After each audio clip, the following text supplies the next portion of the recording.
Hey everybody, it's Jay Mohr. I will be at the Irvine Improv, Orange County, baby, December 15th through December 18th. It's one of the greatest comedy clubs in the country. You guys know why. We get it going when we're down there. Thanks for coming out in advance.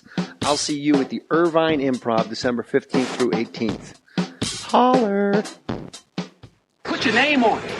Just put your name on it. That's all I say. Be a man or a woman. Put your name on it. Well, I'd like to hear about it, potheads. How the fuck you gonna know how to be great if you don't study greatness? Look at the game tape.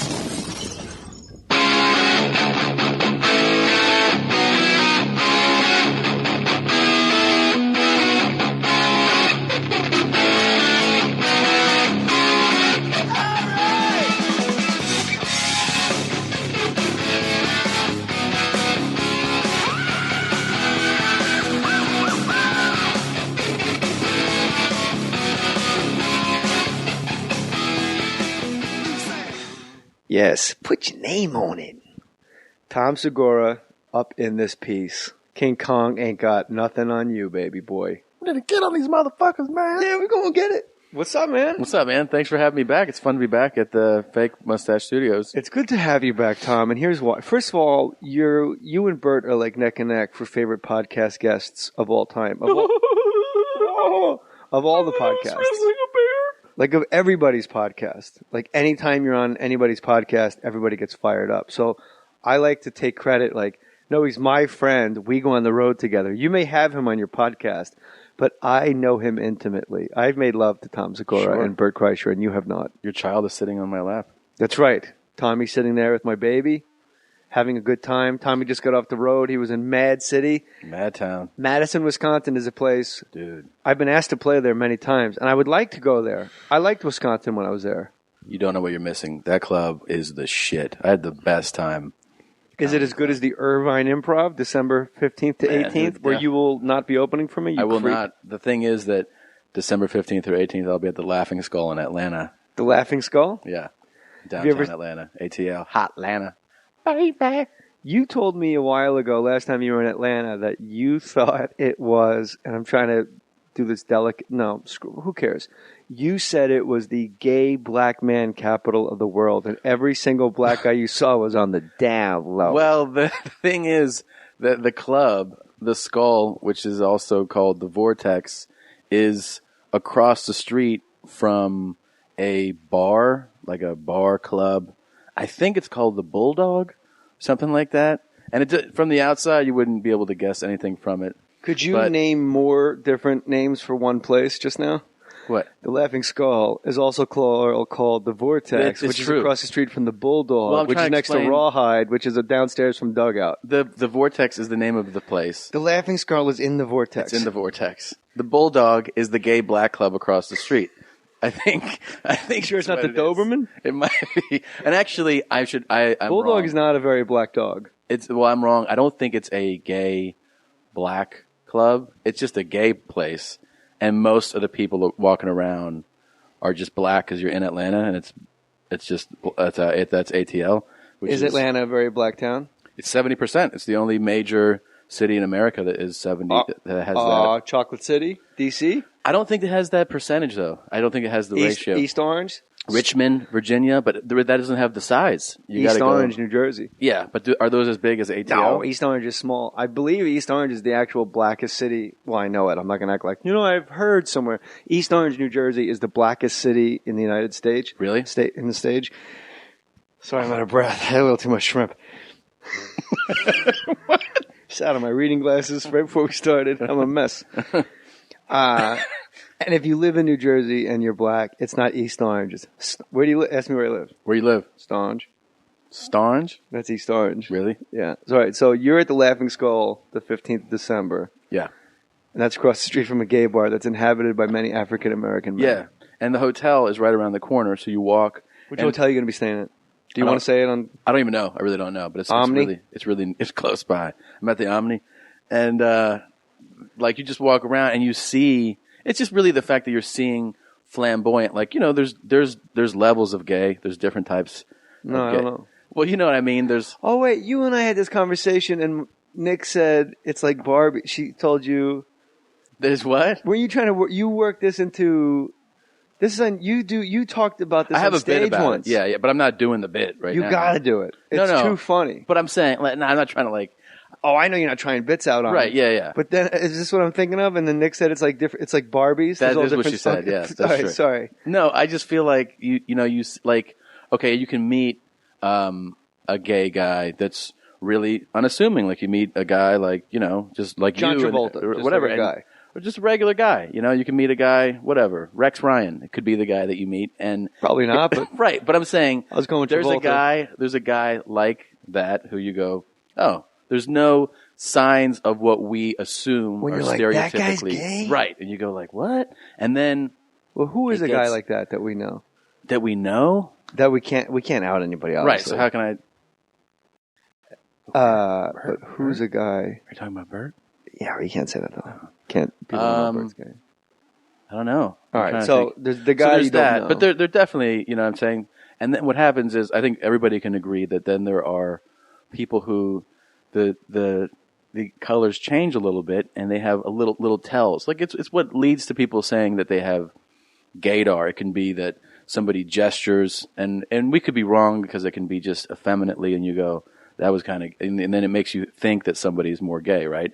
And then the other end of the spectrum is somebody who's super flamboyant, like a big time, like a queen, right? Who's like, and like has all the gestures and the hello and that voice, Yeah. the voice that you're like, And call everybody girlfriend. I like football. What do you mean? I'll sit here watch the game with you, drink a beer, suck a dick. Oh my God! Yeah, let me that tell you whole something thing. about girlfriend. Like refers to other guys as girlfriend and right. she. That's Oh, the Miss other. Thing thinks she's cute.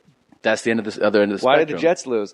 Miss Sanchez decided to throw 2 picks. Right. That's the other end. In Atlanta, for me, it was the first time that I saw that end, the hot end of the gay chart, filled with so many brothers. Like, so I would be walking down the street, and they were doing like their RuPaul walk, and they had like they had what's it called, capris and like a scarf and a feather in their ear, and they're like, I'll tell that motherfucker, I'll kick that motherfucker his ass, bitch, and like yelling at cars that are driving by, all that shit. So you see that. For me, it was You're all acting like Little Richard. yeah, it was eye-opening. Shut up! I invented gayness. Cultural Woo, thing that I'd shut be up. like, wow, dude, this is crazy. I invented the laughing skull. Exactly. And you know, and I got to say that the nice thing about Atlanta is that it provides a comfortable place for people like that. I'm sure a lot of people don't feel like they can be what they want to be in a lot of cities. Let me tell you something. If you're gay and you're black and you want everyone to know it and you want to fuck other guys that are gay and black or white in their mouths or in their ass or wherever you want to, then Atlanta's a good place for you. Specifically, What about, say, December 15th or 18th. at where? At the Laughing Skull inside the Vortex across from the Bulldog. Bulldog isn't like a black dog. Oh, it's just a gay bar. I think it's just a gay bar. Yeah. It's a total gay dog. I agree with that. Like if I was going to name a I gay love bar, Bulldogs. yeah, but if I was going to name it, but here's the thing with dogs. Here's the thing: if you're gonna, I love dogs more than most, I guess. Yeah. I've always grown up with dogs, but if you're going to buy a dog, you have to get the right kind of dog. All right, let me rephrase that. You have to exclude several types of dog. You can't get any dog where the tail curls up towards their head, because I don't want to look at your dog's asshole every time Yeah. you walk them around. Sure. Like bulldogs have that little knot tail, but it goes up, and you just see that whale eye, and they walk down the street, and it looks like a whale eye just winking at you as they walk. Uh-huh. Or like an Akita, that shit curls all the way up towards their head, and they got like purple and blue, like a freckled asshole. Do you think it's a super gay dog?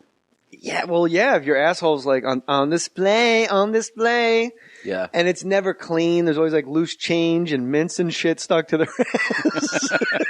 And the dog knows it too. He just walks around Showing like, it off. Yeah, like after they piss, they scratch the grass real hard. Yeah. Like, yeah, get some of that, girlfriend. Like,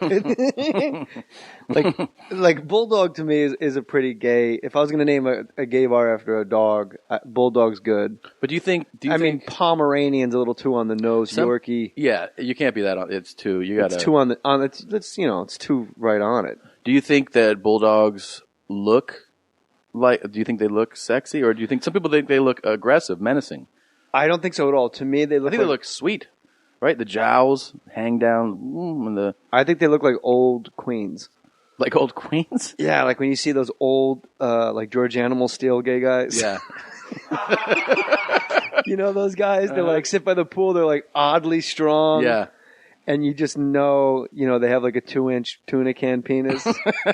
Yeah. And they're just like, they're We the saw guys. some of those guys in Lauderdale. Yes. Those are the guys that'll walk through like the hotel lobby in the bathrobe, hotel bathrobe. Yeah. Like you're at the St. Regis in Kauai and they're just in the lobby in their bathrobe because they had their massage. Yeah. I would say, no, they don't look menacing to me. I don't think so. And it's not a very black dog.